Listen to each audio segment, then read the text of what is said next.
This morning. Thanks for joining us. I'm Stephen Romo in for Joe and Savannah today. And we begin this morning with that breaking news out of our nation's capital. 2 staff members of Israel's embassy were shot and killed outside the Capitol Jewish Museum late last night. That's just north of Capitol Hill. A suspected gunman has been identified and is now in police custody. A witness describing the terrifying moments as this unfolded. And he ran inside and yelled something. I couldn't make it out what he said. He just ran up. It was terrible. NBC News correspondent Alice Barr has the latest from Washington. This morning, a tragedy for the Jewish community and the country, striking in the heart of the nation's capital, where 2 Israeli embassy staff members were shot and killed overnight while leaving an event at the Capitol Jewish Museum. The suspect chanted, "Free, free Palestine," while in custody. The suspect, 30-year-old Elias Rodriguez, remains in custody as investigators look deeper into the motive. Prior to the shooting, the suspect was observed pacing back and forth outside of the museum. He approached a group of 4 people, produced a handgun, and opened fire. Police say he then went into the museum, was arrested, and pointed out where he left the gun. Israel's ambassador to the U.S. spoke about the victims, a young couple, Sarah Milgram and Yaron Lashinsky. The young man purchased a ring this week with the intention of proposing to his girlfriend next week in Jerusalem. They were a beautiful couple. President Trump posting these horrible D.C. killings based obviously on anti-Semitism must end now. Hatred and radicalism have no place in the USA. The U.S. Attorney General promising justice. We'll be doing everything in our power to keep all citizens safe, especially tonight our Jewish community. As the ambassador rallied against hate and fear. We're going to overcome moral depravity of people who think that they're going to achieve political gains through murder. Israeli Prime Minister Benjamin Netanyahu condemned the killings and said he'd ordered Israeli missions around the world to increase security. Condolences are pouring in from Capitol Hill, across the country, and around the world as the director of the FBI said its Joint Terrorism Task Force has joined in the investigation. In Washington, Alice Barr, NBC News. More to come on that, Alice. Thank you. Meanwhile, this morning, communities across the Midwest and South are cleaning up from a powerful storm system that spawned more than a dozen tornadoes. The state of Kentucky has been devastated by several rounds of severe weather now, and the area is bracing for the possibility of more strong storms moving through the area over the Memorial Day weekend. Powerful wind, downed trees, damaged homes, and snapped power lines, even knocking out electricity for thousands of customers in Alabama and Tennessee. NBC News correspondent Priya Shrithar has the latest from northeastern Alabama. This home belonged to an 85-year-old woman, and fortunately, she was able to get to safety before the tornado struck and completely destroyed it. Huge tornado right now. Fierce tornadoes ripping across the Tennessee Valley, sending debris flying. It's throwing trees in the air. And knocking out power for thousands in Alabama and Tennessee. Oh my gosh, that's a freaking tornado. 13 tornado reports in 4 states. In Kentucky, cleanup efforts underway.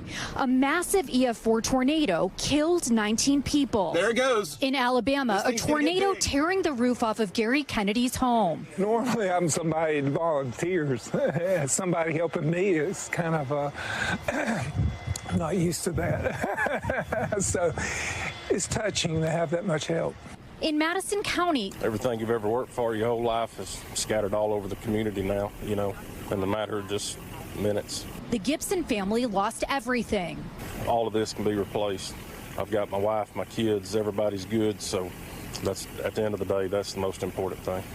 And in St. Louis, the head of the city's emergency management agency placed on leave with new procedures in place after a failure to set off sirens over the weekend to alert residents. Let me be clear, SEMA exists to alert the community when severe weather is coming.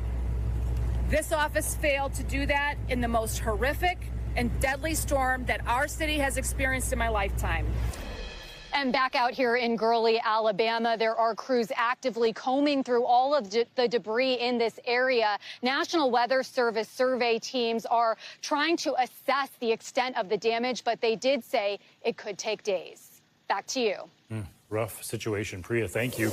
Now let's get to NBC meteorologist Angie Lassman tracking heavy rain moving into the northeast and storms in Texas. Busy time, Angie. Busy indeed, and ahead of, of course, a holiday weekend. Good morning, Stephen. We've got plenty of rain across parts of the northeast, and even stretching back to the Great Lakes is unsettled. And this is kind of the general area that we're going to see be impacted by this developing nor'easter here as the next couple of days go on. Here's what we're watching. There's that area of low pressure just offshore, ushering in all that moisture. This means the rain, wind, snow all on the table. Snow likely above the tree line, so higher elevation still. We'll see some difficulty when it comes to the wind and the rain as well. Those airports and roadways going to be a little difficult when it comes to travel. This is something you'll have to watch for through today and potentially into tomorrow as well. Notice the system slides up farther to the north, but still that rain draped across New England, and we're going to see the wind last as well into the end of our work week. When it comes to the rainfall amounts, it looks like the highest end is going to be 3 inches or so. So we're not looking at widespread flash flooding, but we could still see some minor flooding, especially closer to the coast. And along with that rainfall flooding, we could potentially be looking at some coastal flooding. We've got those really strong winds, again, close to the coast that you go, where that area of low pressure is. We could see 40+ mile-per-hour winds in places like Nantucket, Newport, into the high 30s, along with Boston. So the minor coastal flooding, something that we'll keep an eye out for. Big picture look for our weekend. There's your Friday. If you're looking for the sunshine, it really is essentially out west. The Central Plains will see some of these stronger storms develop for the last day of our work week, and then that kind of shifts its way to the east by the time Saturday rolls around. Feeling chilly across parts of the Northeast and Great Lakes for Saturday. Where the heck is spring?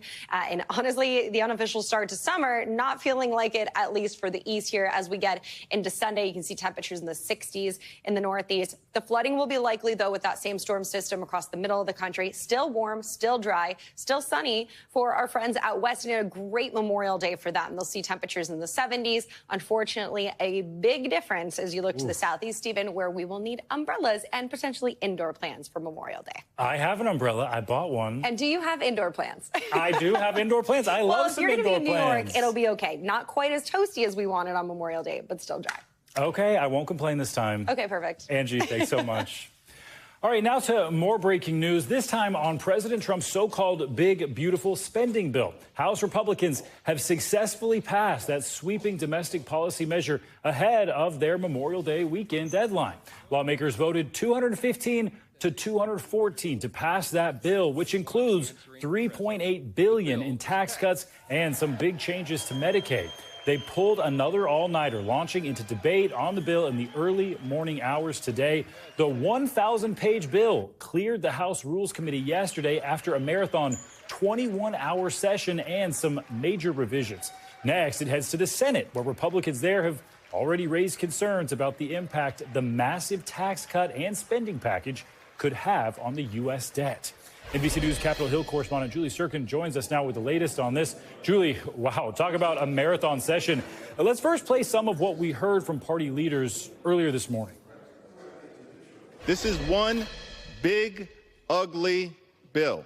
The GOP tax scam represents an assault on the economy, an assault on health care, an assault on nutritional assistance, an assault on tax fairness, and an assault on fiscal responsibility. To put it simply, this bill gets Americans back to winning again, and it's been a long time coming. This one big, beautiful bill is the most consequential legislation that any party has ever passed, certainly under a majority this thin. So, Julie, the Democrats did what they could to try to delay this vote, but in the end, Speaker Johnson succeeded here. How big of a win is this? This is a huge win. He has a really, really, really tiny majority, which he said over and over again throughout this process. And he was able in the final hours to get the hardliners on the right and the conservative side of the party and the moderates on board for this bill. Just 2 Republican noes. 2 Republicans were absent for this vote as well. Those 2 noes coming from Thomas Massie of Kentucky, who long said he will be against this bill. President Trump even called him out when he visited the Hill a couple of days ago. And Warren Davidson, another congressman who has been skeptical about about this piece of legislation. But all in all, Johnson, able to keep his party together, get this across the floor. And I'm keeping an eye on my phone here because House Speaker Mike Johnson is actually giving a press conference right around the corner.